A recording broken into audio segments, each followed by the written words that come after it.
The situation unfolding in the Persian Gulf has moved beyond what standard diplomatic language or official military statements can comfortably describe. What has occurred in the Strait of Hormuz over the past day is being treated not as a routine maritime incident or a brief escalation, but as a moment that could redefine the strategic reality of the region. The waters that have long been considered a critical global shipping route now appear to be at the center of a major shift in military balance.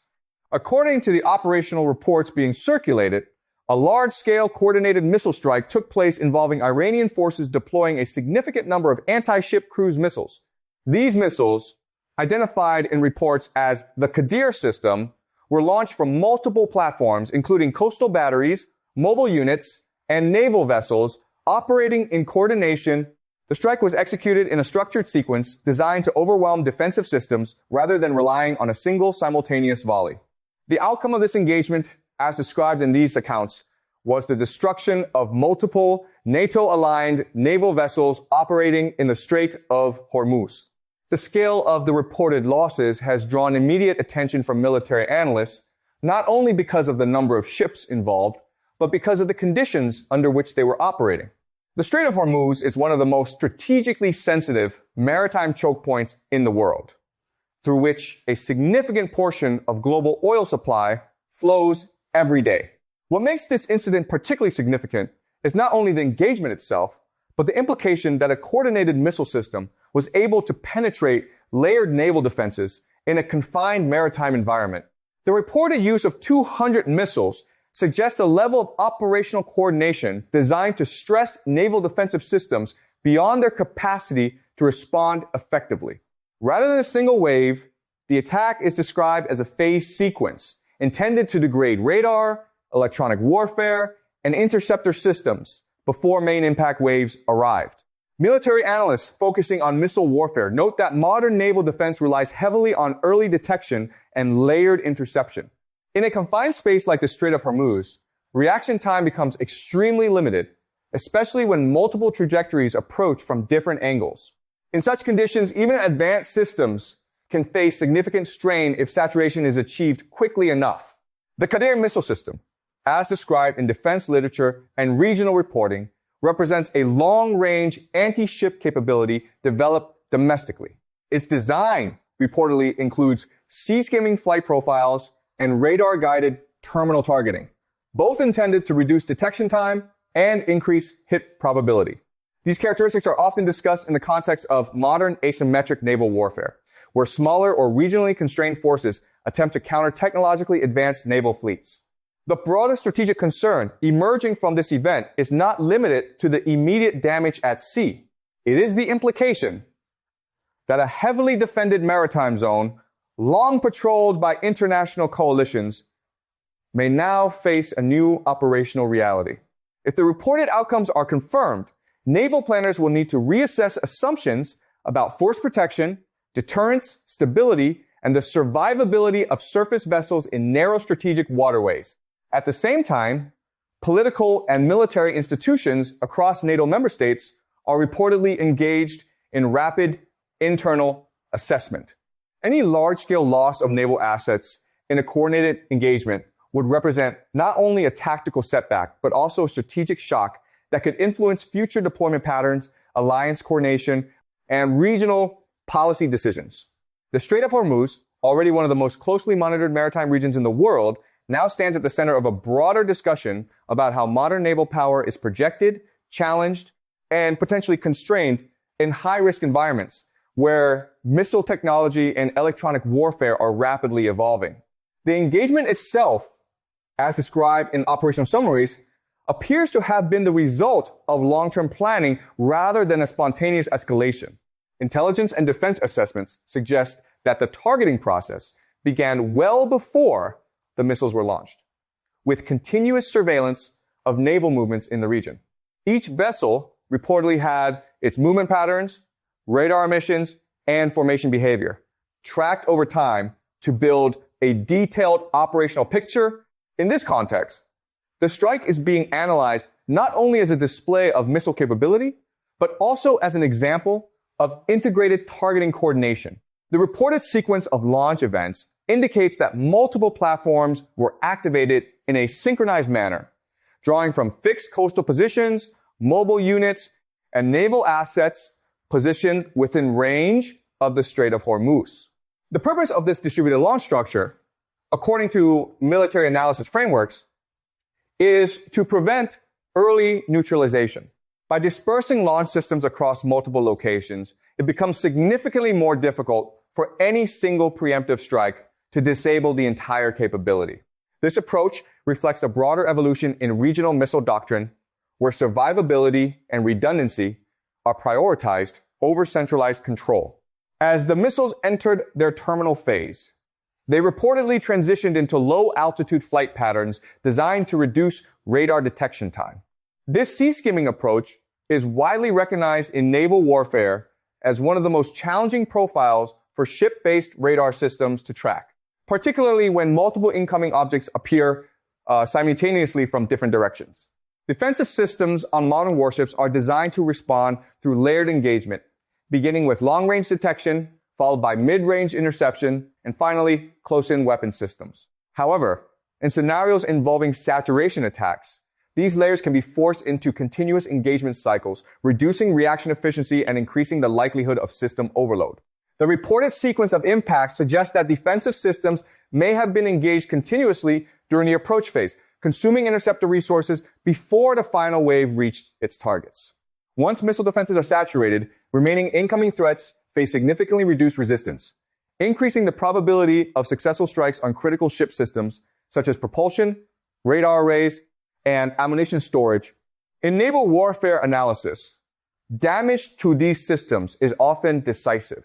A vessel that loses propulsion or radar capability in a confined operational zone becomes highly vulnerable, especially if follow-on strikes continue before evacuation or damage control procedures can stabilize the situation. While independent verification of the full extent of the reported damage remains limited at this stage, the strategic implications being discussed in defense circles extend beyond the immediate tactical outcome. Analysts are already focusing on what this engagement, if confirmed, reveals about the evolving balance between missile-based coastal defense systems and traditional surface fleet dominance in constrained maritime environments. The Strait of Hormuz, due to its narrow geography and high strategic value, has long been considered a potential hotspot for this type of asymmetric engagement scenario. What is now being debated is whether this theoretical vulnerability has transitioned into an operational reality that will permanently influence naval doctrine in the region. In the immediate aftermath of the engagement, attention shifts rapidly from the battlefield itself to the political and strategic shockwaves moving through NATO command structures. According to early assessments being circulated within defense circles, the first and most pressing reaction is not operational retaliation, but internal verification. Before any alliance-level response can even be considered, member states must confirm the full scope of what has occurred, reconcile differing intelligence feeds, and establish a unified understanding of the event. This process is far from simple in a crisis of this scale. Each NATO member operates its own intelligence networks, naval tracking systems, and situational assessments. In moments of high uncertainty, these parallel systems often produce variations in reported outcomes. Some sources may confirm ship losses earlier than others, while satellite verification, communications logs, and survivor reports take time to converge into a single operational picture. Until that consolidation happens, decision-making remains fragmented, and fragmentation in a military alliance under stress can quickly become a strategic vulnerability. The core challenge facing NATO is not only the reported loss of naval assets, but the timing and location of the engagement. The Strait of Hormuz is not just a regional choke point. It is a globally significant corridor for energy transport. Any escalation in this zone immediately carries consequences far beyond the local theater. That reality places an extraordinary level of constraint on how the alliance can respond, because every potential military option carries a risk of triggering broader regional destabilization. Within allied capitals, the initial response framework appears divided into three overlapping pressures.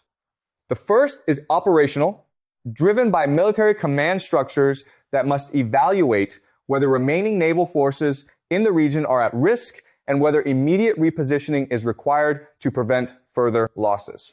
The second is political, shaped by domestic governments that must respond to public concern, especially if casualties are confirmed at the scale being reported. The third is strategic, which involves long-term alliance credibility and deterrence posture. These three pressures do not always align.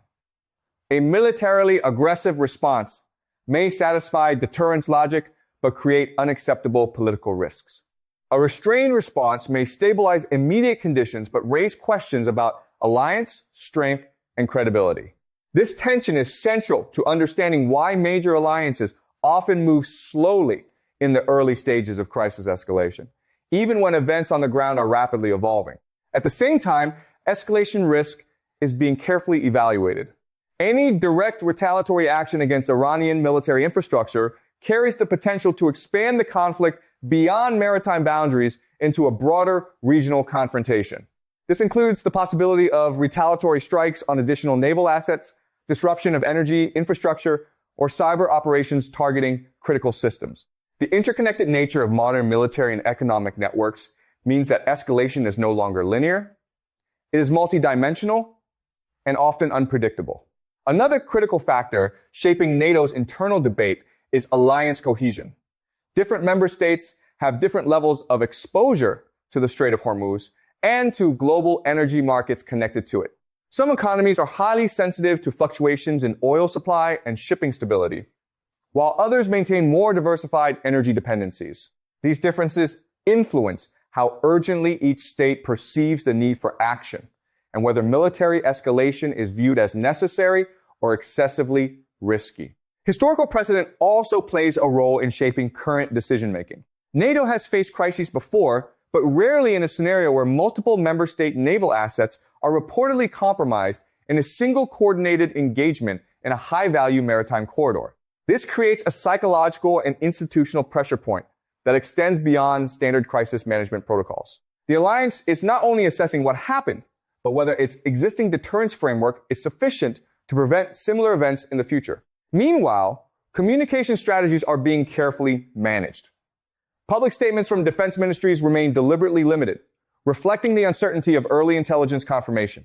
This controlled messaging is intended to prevent premature escalation based on incomplete information, while also maintaining a unified public posture to avoid signaling division to external observers.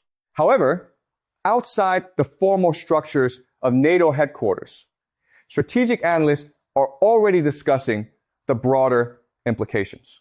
If the reported sequence of events is accurate, it suggests a level of precision coordination in anti-ship warfare that could reshape assumptions about naval dominance in confined maritime environments. That possibility alone introduces long-term questions about force deployment patterns, alliance maritime strategy, and the survivability of large surface vessels in contested choke points.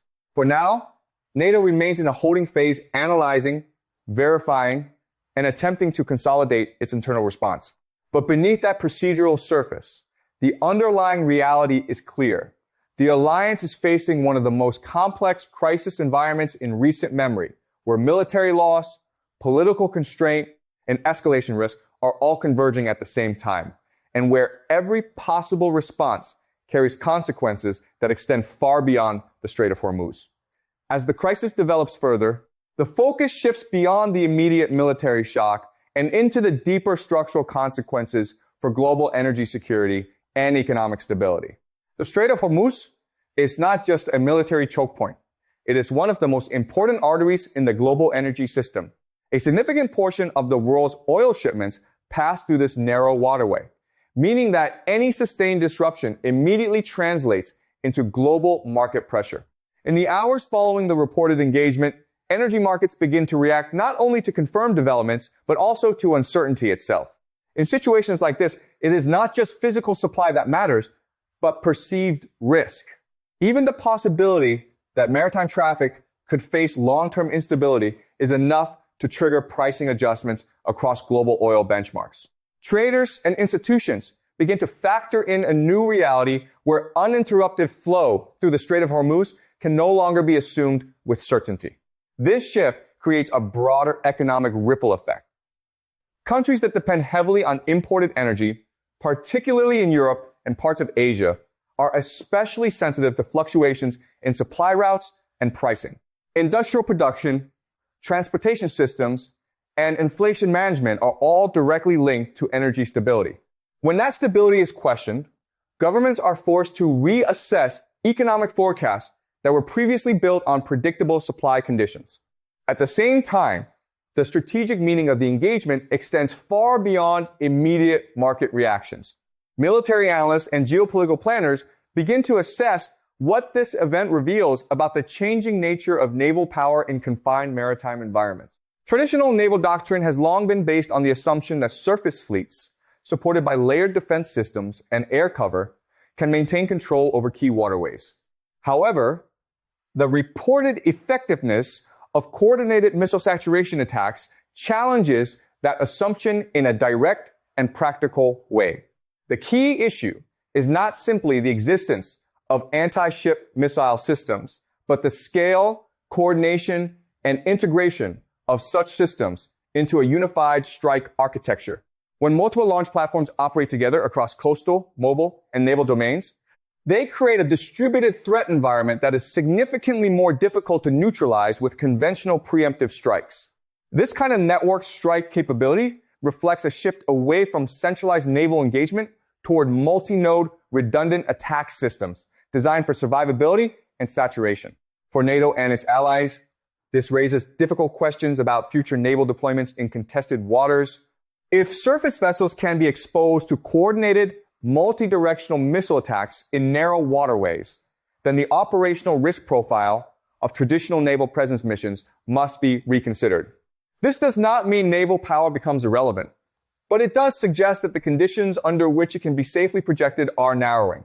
Meanwhile, global political reactions begin to take shape. Major powers outside the immediate conflict zone are closely monitoring the situation, each interpreting the event through the lens of their own strategic interests. Energy importing nations are focused on stability and de-escalation.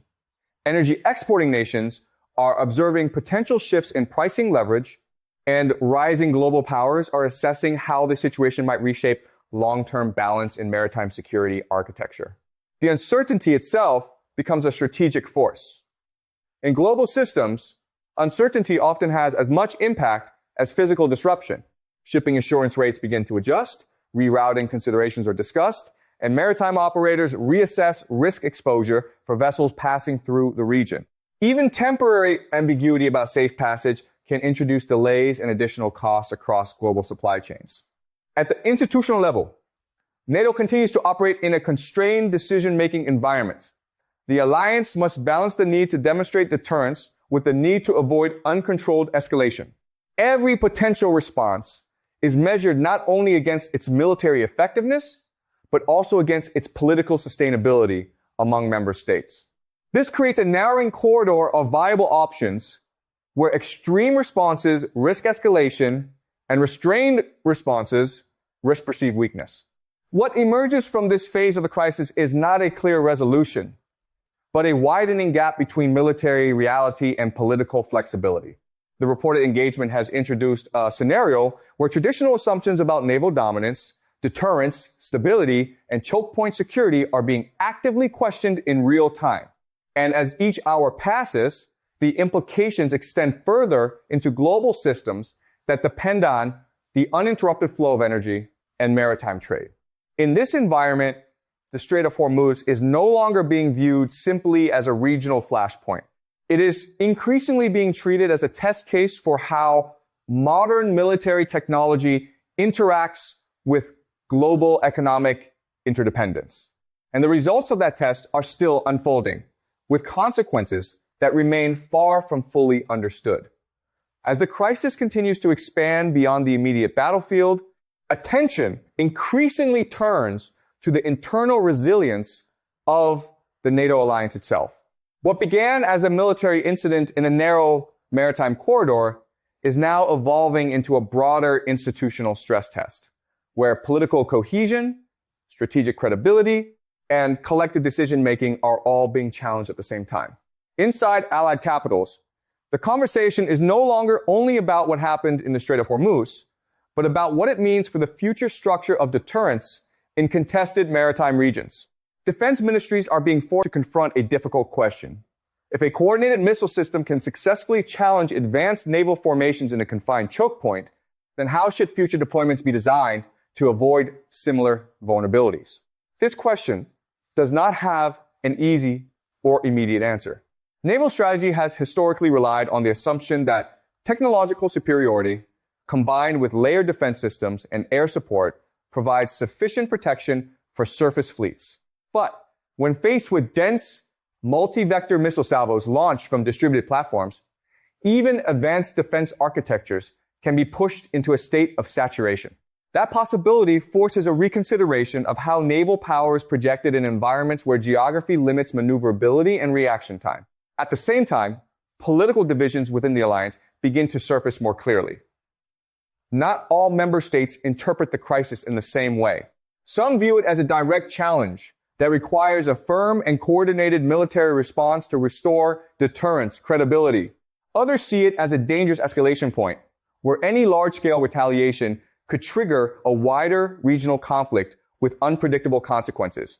These differences are not new, but the intensity of the current situation brings them into sharper focus.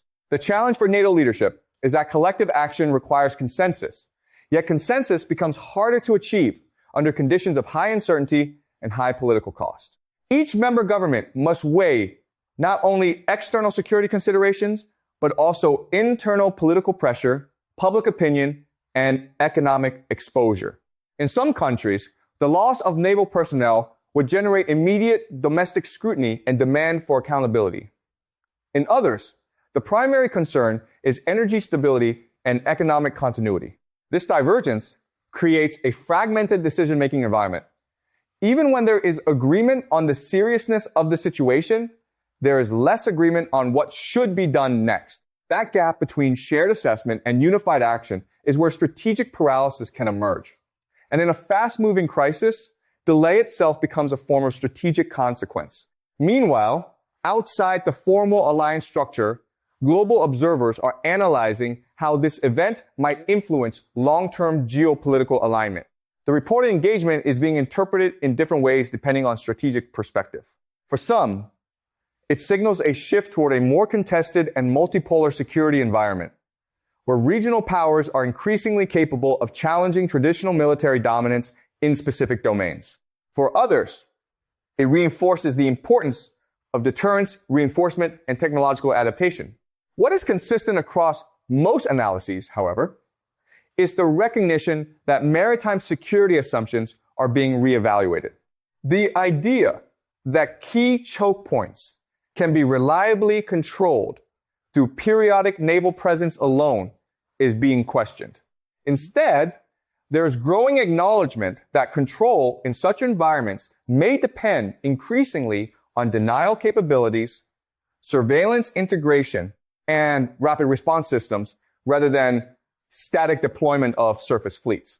At the same time, the information environment surrounding the crisis becomes increasingly complex.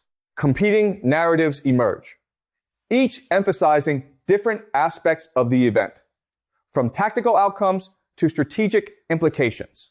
In high-stakes geopolitical crises, information itself becomes part of the strategic landscape, influencing perception, political pressure, and decision-making timelines. Within NATO, communication discipline becomes essential. Official statements remain measured, carefully avoiding premature conclusions while internal assessments continue. This controlled messaging is not only about managing public perception, but also about maintaining internal alignment while facts are still being verified across multiple intelligence channels. As the alliance navigates this phase, one underlying reality becomes increasingly clear. The crisis is no longer confined to a single engagement or even a single region. It has become a broader test of how modern military alliances respond to rapidly evolving threats in strategically constrained environments. The decisions made in this phase will not only determine immediate outcomes, but may also influence how naval power is structured and deployed for years to come. And as the pressure continues to build, both militarily and politically, the alliance finds itself operating in a narrow corridor between escalation and restraint, where every option carries consequences and where the cost of miscalculation grows with each passing hour. As the situation reaches its most complex phase, the focus shifts from immediate reaction to long-term transformation. What is unfolding is no longer viewed as a contained military incident in a single maritime choke point, but as a structural turning point that could reshape how global power, energy security, and military deterrence are understood in the modern era. Within NATO decision-making circles, the central question becomes how to restore credibility and stability without triggering further escalation. The alliance is now operating under conditions where every possible response carries risk. A strong military reaction risks widening the conflict into a broader regional war, potentially affecting global shipping routes and energy infrastructure. A restrained approach risks being interpreted as strategic weakness, potentially encouraging further challenges in other critical maritime zones. This tension creates a narrow and unstable decision space. Military planners are forced to consider not only immediate operational responses, but also the long-term implications of any action taken in the coming days. Force repositioning, increased naval escorts, air support adjustments, and intelligence expansion are all being evaluated, but each measure carries political and strategic trade-offs that differ across member states. At the same time, the broader global system begins to adjust to what is increasingly perceived as a new risk reality in the Strait of Hormuz. Even in the absence of further confirmed engagements, the perception of vulnerability is enough to alter behavior. Shipping companies reassess routes, insurers revise risk models, and energy markets continue to price in uncertainty. This gradual recalibration often has effects that extend far beyond the original incident itself. Economically, the long-term consequences begin to take shape in parallel with the military analysis. Energy-dependent economies face rising pressure as markets adjust to the possibility of sustained instability in one of the world's most critical supply corridors. Inflation risks increase, supply chain costs shift upward, and governments are forced to reconsider energy diversification strategies that may have previously been treated as long-term objectives rather than immediate priorities. Strategically, the implications extend even further. Military analysts begin to reassess the balance between surface fleet dominance and missile-based denial systems in confined maritime environments. The reported engagement has intensified a long-standing debate about whether traditional naval power projection remains fully effective in regions where geography and modern missile technology combine to limit maneuverability and reaction time. In this context, the Strait of Hormuz becomes more than a regional flashpoint. It becomes a case study in the evolving relationship between technology, geography, and deterrence. If highly coordinated missile systems can indeed challenge advanced naval formations under real operational conditions, then future maritime strategy may need to shift toward distributed resilience, enhanced detection networks, and deeper integration between naval and aerial defense systems. Politically, the crisis places significant strain on alliance unity. While NATO remains structurally intact, the differences in risk perception among member states become more visible. Some governments prioritize deterrence, restoration, and military signaling, while others emphasize de-escalation and economic stability. These differences do not necessarily weaken the alliance, but they do slow the speed at which collective decisions can be made during high-pressure moments. Outside the alliance, global powers continue to observe and adapt. Energy importing nations remain focused on stability and supply security, while major exporters evaluate the potential for shifting leverage in global pricing dynamics. Meanwhile, rising geopolitical actors analyze how the situation might influence future norms around maritime access, choke point security, and regional deterrence architecture. As the crisis matures, one of its most significant effects is psychological as much as strategic. The assumption of predictable control over key maritime corridors is being replaced by a more conditional understanding of access, where control is no longer absolute, but dependent on evolving technological and strategic balances. In the end, what defines this moment is not only the reported destruction,